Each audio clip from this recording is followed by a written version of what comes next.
Hey guys, welcome back to my channel. কেমন আছো সবাই? আশা করছি ভালো, আর আমিও অনেক অনেক ভালো আছি। চলে এলাম নিউ ফ্রেশ ব্লগের সাথে। আর যদি চ্যানেলে নতুন হয়ে থাকো, হালকা করে সাবস্ক্রাইব করে নাও। তো চলো আজকের ব্লগটা শুরু করা যাক। বাজারে কি বাজার করি না করি, আর সারাদিন আমাদের দিন কেমন কাটে, সবকিছু থাকবে ভিডিওর মধ্যে। কেউ না স্কিপ করে দেখতে থাকো। তো এখন ফাইনালি বাজারে যাব।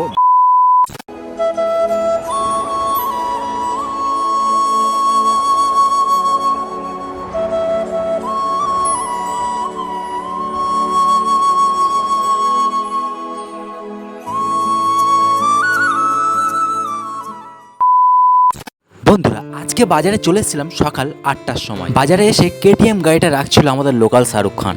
এরপর সবজির বাজারের ভিতর থেকে সোজা হেঁটে চলে গিয়েছিলাম মাছের বাজারে। আর আজকের বাড়িতে বানাবে মাছের ঝাল। মাছ বাজারে এসে দেখি হালকা পাতলা ভিড়। তো যাই হোক করে ভিড় কাটিয়ে সামনে চলে গিয়েছিলাম বাজারে কি কি মাছ এসছে আর কেমন দামে সস্তায় মাছ এসেছে ওগুলো দেখতে। তো এই মাছ বাজারের নাম গঞ্জের বাজার। যারা বাজারটিকে চেনো একটা লাইক করে যাবে। তো বাজারে এসে আমার এই মাছটাই পছন্দ হয়েছে। মাছটার নাম শিমুল ট্যাংরা, তোমরা ভালো করেই জানো। তো আজকের দিনে মাছটার কিলো ছিল 150 টাকা, আর আমি বাজারে এনেছিলাম 100 টাকা। ওই জন্য এখান থেকে একটা হালকা পাতলা মাছ নিয়েছিলাম, যেটার ওজন হয়েছিল 700 গ্রামের একটু বেশি, আর দাম হয়েছিল 100 টাকা। আর বন্ধুরা, এই মাছটাই কাঁটা কম, তোমরা যারা যারা খাওনি খেয়ে দেখতে পারো। আর বাজারে বিভিন্ন ধরনের মাছ এসছে, এখানে ইলিশ মাছও দেখতে পাচ্ছি। তো যাই হোক, মাছের বাজার থেকে বেরিয়ে চলে গিয়েছিলাম সবজির দোকানে। সবজির মধ্যে নেব আজকে টমেটো আর ধনেপাতা, কারণ মাছের ঝালের জন্য এই দুটোই দরকার, ওই জন্য আর কিছু নেইনি।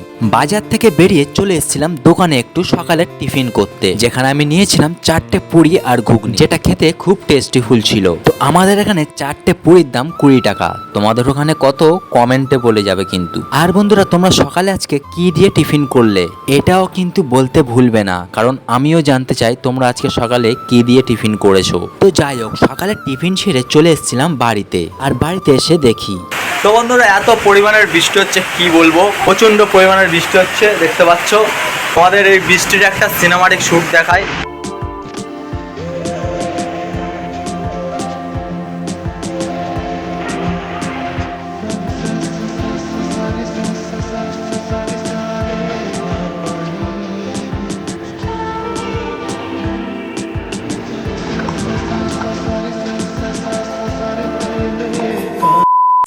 চলো বন্ধুরা, বৃষ্টির দিনে আমার প্রিয়তমার হাতের মাছের ঝালের রেসিপিটা তোমাদের দেখাই। প্রথমে তো মাছটা ভালো করে ভেজে নিয়েছিল, এরপর মাছ ভাজার তেলে পেঁয়াজের কুচিটা দিয়েছিল, তারপর দুটো কাঁচা লঙ্কা চেলা করে দিয়েছিল, এরপর দুটো টমেটো পিস পিস করে কেটে দিয়েছিল। তো কিছুক্ষণ এটা উল্টে পাল্টে ভালো করে নেড়ে নিচ্ছিল।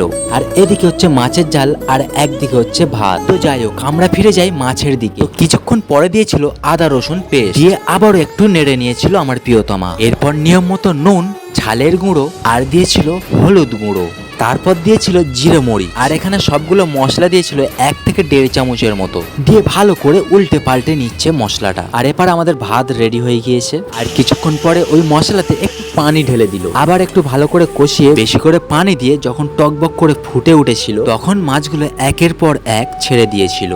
আর বন্ধুরা, আমাদের বাড়িতে আজকে দুপুরে কি দিয়ে লাঞ্চ হবে তোমরা তো জানলে। তোমাদের বাড়িতে আজকে দুপুরে কি দিয়ে লাঞ্চ করেছো কমেন্টে অবশ্যই বলবে। তো কিছুক্ষণ পরে টেস্টিফুল হওয়ার জন্য ধনেপাতা ওপর থেকে ছড়িয়ে দিয়েছিল, আর দিয়েছিল দুটো কাঁচা লঙ্কা। ব্যাস, আমাদের রেসিপি এখানে কমপ্লিট। বন্ধুরা, মাছের রেসিপি দেখে চলে এসেছিলাম ছাদে। একটা ছোট্ট কাজ করতে হবে আমার। এখানে দেখতেই পাচ্ছ ইট দিয়ে ব্যারিকেড করেছি, ওটা ড্রেন পথ হবে আর কি, কারণ বৃষ্টি হলে এখানে ছাদ দিয়ে ভালো করে পানিটা পাস হয় না।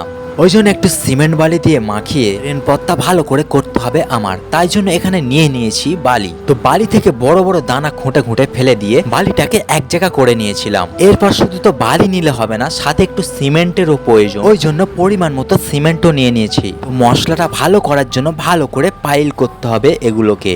তো মশলা ভালো করে পাইল করে একটু একটু পানি দিয়ে মিস্ত্রিদের মতো মশলাটা তৈরি করে নিচ্ছিলাম আমি। তো বন্ধুরা, দেখতেই পাচ্ছ আমাদের এখানে মশলাটা পুরোপুরি ভাবে রেডি হয়ে গিয়েছে। তো চলো দেখা যাক আমি ইট গাঁথতে পারি কিনা। তো আমি প্রথমে ভালো করে মশলাটা নিচে আগে ঢেলে দিয়েছিলাম, তারপর উপরে একটা একটা করে ইট বসিয়েছিলাম। আর আমার হাতে ছিল একটা লোহার পাত্তি, ওটা নিয়ে সিমেন্ট গুলো ভালো করে ইটের গায়ে লাগিয়ে দিচ্ছিলাম। তো যাই হোক, বাড়িতে ছোট কাজ নিচে একা একা করার চেষ্টা করলাম। আর বন্ধুরা, তোমরা ভিডিও তো দেখো, কিন্তু একটা লাইক করতে ভুলে যাও। তো যাই হোক এই কাজটা করে চলে এসেছিলাম ভাত খেতে। কি দিয়ে ভাত খাবো তোমরা ভালো করেই জানো, তো চলো দেখা যাক মাছের ঝালটা কেমন টেস্ট হয়েছে। তার আগে তোমাদের একটা কথা বলি, একটা ভিডিও এডিট করতে 4 থেকে 5 ঘন্টা চলে যায়, কিন্তু সেখানে আমার ভিউ আসে 50টারও কম। তো যাই হোক বন্ধুরা, মাছের ঝালের রেসিপিটা কেমন হয়েছে তোমাদের খেয়ে বলি। গালে নিয়েই দেখলাম মারাত্মক লেভেলের টেস্ট হয়েছে, তোমরা বাড়িতে ট্রাই করে দেখতে পারো।